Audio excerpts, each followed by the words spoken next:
Hello mga ka-brands, mga ka-thrifters. So this is Mitcha Eli Brands.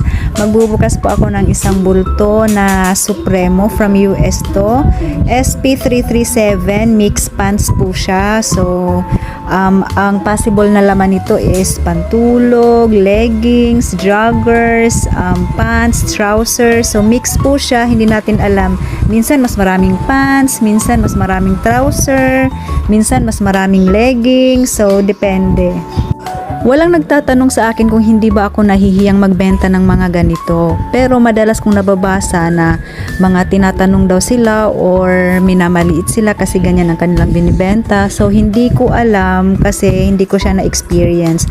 Actually, yung mga friends ko, yung mga some of my family trees, proud po sila sa akin kasi despite sa mga na-achieve ko professionally, nag-e-enjoy akong magbenta ng mga ganito. Bata pa naman kasi ako, dito na ako namulat sa UK kasi alam niyo na, lumaki sa hirap, hindi kayang bumili ng mga bagay-bagay.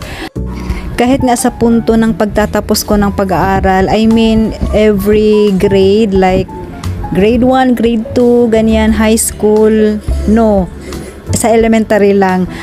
Minsan kahit may honors ako, hindi ako nabibilhan. Kahit UK hindi ako kayang bilhan ng magulang ko. So, ayan, ganyan kahirap ang buhay namin noon.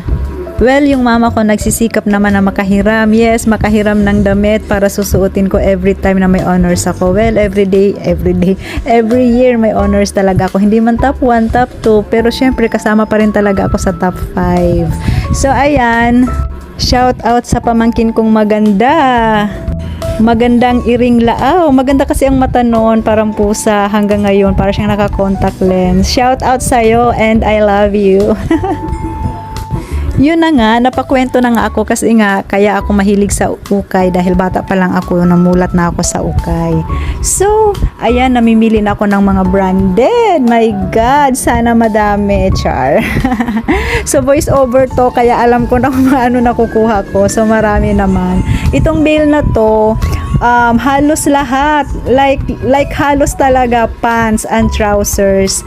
I mean, pants talaga, pants, and then may 50-50 sila, pants at saka trousers. So ang leggings na nakuha ko dito is like 5 pieces lang, mga ganon. So wala ring mga pantulog, wala ring yung mga waka-waka, square pants, wala. Pants lang talaga at saka trousers. Ayan, pili kasi alam nyo, sa